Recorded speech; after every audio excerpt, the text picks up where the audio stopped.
તો ઇટાલીયન શું સમાચાર છે તે સામે આવી રહ્યા છે?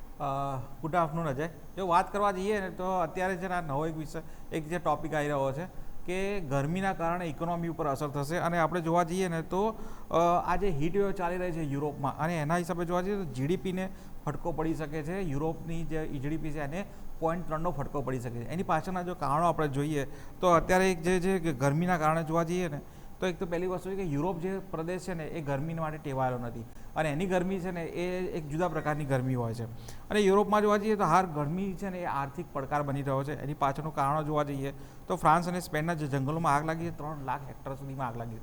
એક બાજુ વાતાવરણ પણ ગરમ થઈ રહ્યું છે, જે કહેવાય કે ગ્લોબલ વોર્મિંગના કારણે થયું છે, અને બીજી બાજુ જે આગ લાગવાનું છે એના કારણે પણ જે હીટ અને જે ગેસીસના જે પ્રોબ્લેમ છે એ થઈ રહ્યા છે.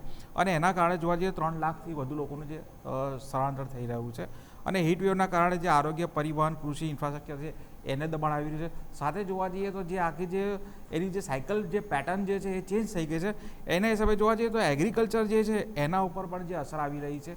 અને જે ખાસ કરીને જે અમુક જે ક્રોપ જે છે જેના માટે યુરોપ વપરાય છે, કોફી છે, કોકો છે, ઘઉં છે, આ બધા પાક માટે જોવા જઈએ તો જે પ્રોપર એટમોસ્ફિયર જોઈએ છે એની અંદર પરિવર્તન આવી રહ્યું છે. અને એના કારણે જોવા જઈએ તો દુનિયાભરના આ જે કોફીની ડિમાન્ડ છે, કોકોની ડિમાન્ડ છે અને જે ઘઉંની ડિમાન્ડ છે એ ક્યાંક જે કહેવાય ને કે એને પ્રેશર આવવાની દેખાઈ રહ્યું છે. મહત્ત્વની વસ્તુ એ છે કે જે ઇતિહાસ જોવા જઈએ તો એ લોકોને જે કહેવાય કે એ જૂન મહિનો જે છે એ ગરમીનો નોંધાયો હતો. અને ત્યાં જે ત્યાં યુરોપિયન જે વેધર છે એ ગરમીના જે કહેવાય ને માણસો એ ગરમીમાં ટેવાયેલા નથી.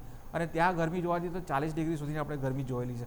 અને એના કારણે જોવા જઈએ તો ટ્રાન્સપોર્ટેશન છે, હોસ્પિટલી બિઝનેસ છે, એવિએશન છે, આ બધા સેક્ટરને અસર આવી રહી છે. અને હવે જોવા જઈએ તો જે એગ્રીકલ્ચર ઉપર અસર આવી રહી છે એના કારણે જે લોજિસ્ટિક છે એના ઉપર પણ અસર આવી રહી છે, પ્રેશર આવી રહ્યું છે. અને ઇન્ફ્રાસ્ટ્રક્ચર છે અને વાઇલ્ડ લાઇફ ઇન્ફ્રા છે એના પર બી પ્રેશર આવી રહ્યું છે.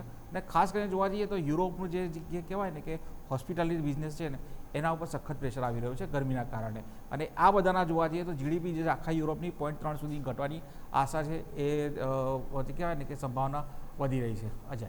ઓકે, ખાસ કરીને જોઈશું એ ગરમીને લીધે પણ જો ઘણી બધી અહીંયાથી જોઈશું તો આર્થિક પડકાર આ દેશો માટે બની રહ્યા છે. તો આર્થિક માહિતી